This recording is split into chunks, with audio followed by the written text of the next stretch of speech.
그 옛날 고향 마을엔 동네 어귀에 서서 늘 우리를 반갑게 맞아주던 큰 나무들이 있었습니다. 무더운 여름날이면 온 동네 사람들이 더위를 식힐 만큼 넉넉한 그늘을 만들어 주었고, 때로는 자식 잘 되게 해달라는 우리 어머니의 간절한 소원도 이루어 주었습니다. 막걸리를 마시는 나무에 배불리 먹지 못한 자식의 한을 달래주었던 나무, 그리고 우리의 삶과 역사를 함께 해온 나무들. 나라에 큰일이 있을 때는 크게 소리를 내어 통곡을 했다는 그 신령스러운 나무들은 모두 어디로 갔을까요? 지금은 희미해져 버린 우리 기억 속 고향 나무를 찾아 떠나는 여행. 그 시절 나무가 두리어준 그늘처럼 시원하고 넉넉하던 추억 속으로 떠나보겠습니다.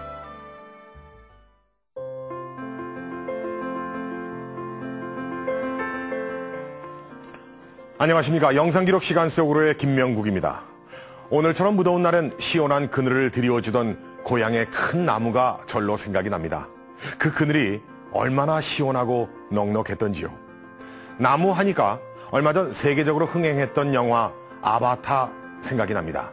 거기엔 영혼의 나무라는 큰 나무가 나오는데 죽어가는 생명을 살려내는가 하면 모두가 이 나무를 신령한 존재로 여기죠. 저는 그 장면을 보면서 왠지 낯설지가 않았습니다.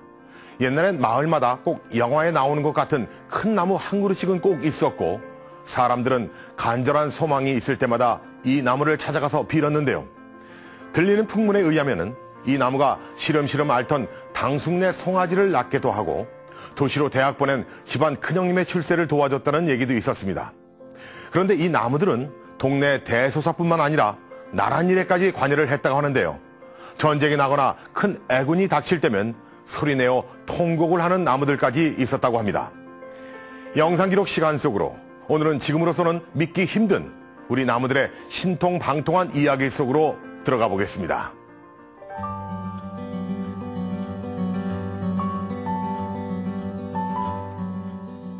경상북도 예천에는 국가에 세금을 내는 소나무가 있습니다. 도로변에서 금방 눈에 띄는 석송령. 수령이 600년이 된 이 나무는 전해 내려오는 말에 의하면 큰 홍수에 떠내려오던 소나무를 지나가던 사람이 심어 뿌리를 내린 것이라고 하는데요. 그 후 이 마을에 살던 사람이 소나무의 비범함을 알아차리고 영혼이 깃든 나무라 하여 자기의 토지를 이 나무 이름으로 상속해 주었다고 합니다. 더 놀라운 점은 그 재산으로 마을 잔치도 열고 장학금을 조성해 어려운 학생들을 돕는다는 것인데요. 사람도 소유하지 못한 땅을 넉넉히 가지고 한 사람 몫을 거뜬하게 해내는 부자나무는 그야말로 마을의 큰 어르신 노릇을 해내고 있습니다. 석송령 같은 경우에도 지금 경상북도 지역의 대표적인 그 당산나무인데요. 그리고 당산제도 아직까지 정월 대보름에 계속 지내고 있는데 그 당산제도 굉장히 크게 지냅니다. 그러니까 심지어는 예천 군수까지 거기에 그 제주로 참여할 때, 뭐 번번이는 아니지만 종종 제주로 참여하면서 이렇게 그 제사를 지낼 정도로 굉장히 큰 행사를 하는데, 그렇게 어떤 나무에 아주 구체적인 어떤 이 나무가 어떻게 여기서 생명을 얻게 됐는지, 어떻게 뿌리를 내리게 됐는지에 대한 기원까지도 나오는 게 있지만 그건 매우 드문 경우입니다.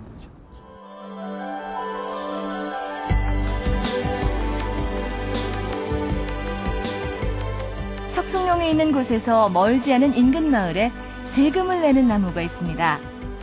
한술 더 떠 이 나무는 이름까지 있습니다. 노란 꽃이 달리는 이 나무의 성은 황시오. 이름은 근본이 있는 나무라고 해서 목근, 황목근이라고 불리죠.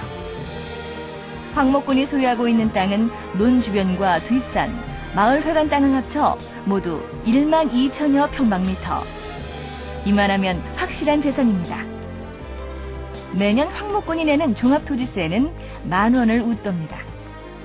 땅을 갖게 되면서 매년 당산제도 넉넉히 치르게 됐고, 제사를 지내고도 돈이 남아서 은행 예금까지 갖고 있다고 합니다. 사람들은 나무를 위해 땅을 샀고, 나무는 마을 사람들을 하나로 묶어주는 역할을 했으니 그야말로 나무와 사람이 서로 행복을 주고받은 셈이죠. 빗살무늬 그늘을 두려우며 보통 소나무들이 위로 자라는 데 반해 운문사 소나무는 옆으로만 자라는 나무로 우리나라 처진 소나무 중 최대이다.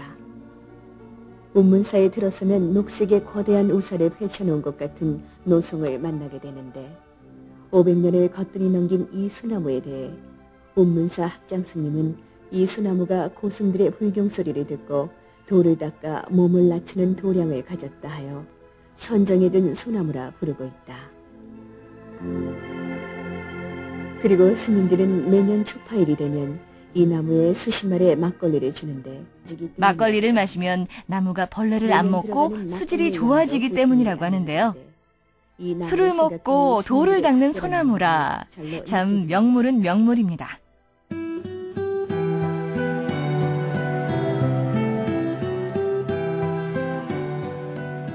그런가 하면 배고픈 시절에 얽힌 슬픈 전설이 전해오는 나무도 있습니다.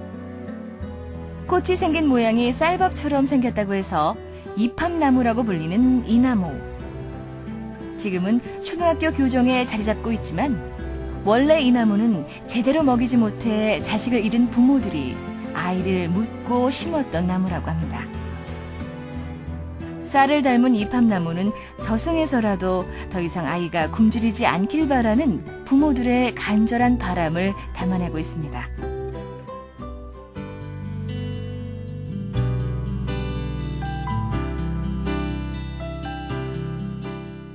왕의 마지막 생을 함께했던 나무도 있습니다. 삼척 근덕면 궁촌리에 있는 음나무.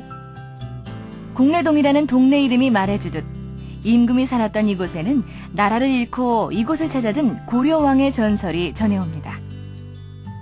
나라를 잃은 뒤 목숨을 보존하기 위해 이곳저곳을 헤매던 공양왕이 이곳 음나무를 택한 것에는 다 이유가 있기 때문이라고 합니다. 고려시대의 마지막 왕인 공양왕이, 이 공양왕은 굉장히 이제 나중에 피난도 다니고 막 도망다니다가 나중에 자객에 의해서 살해당하죠. 근데 그 도망을 다닐 때 이 근덕면으로 도망을 갔어요. 가가지고 이제 얼마나 이 피해 간 거니까 경계를 해야 되잖아요. 그러면서 몰래 이제 집을 하나, 조그마한 집을 집어넣고 사는데 그 집 앞에 있던 나무가, 이게 음나무가 있는 자리를 집으로 삼은 거예요. 왜냐면 잡귀잡신을 막아야 되겠다는 생각에서. 이 음나무라는 나무는 어떤 나무냐면요. 집 안에 이 나무를 이렇게 꽃 심어 놓으면 그 아까 제가 마을 어귀에 있는 이 당산나무들이 그렇다 그랬는데 잡귀잡신이 들어오는 걸 막아주는 나무예요. 음나무는 굳이 당산제를 안 지내도. 잡귀 잡신을 쫓으며 공양왕의 마지막을 지켰던 이 나무는 이후 신령스러운 나무로 여겨져 천년이 지난 오늘날까지도 마을의 당산나무 역할을 하고 있는데요. 이 나무의 순이 나는 모양새로 농사를 점치기도 했다고 합니다. 동쪽까지의 순이 먼저 들면 영동지방, 서쪽까지의 순이 먼저 나면 영서지방의 농사가 잘 된다나요?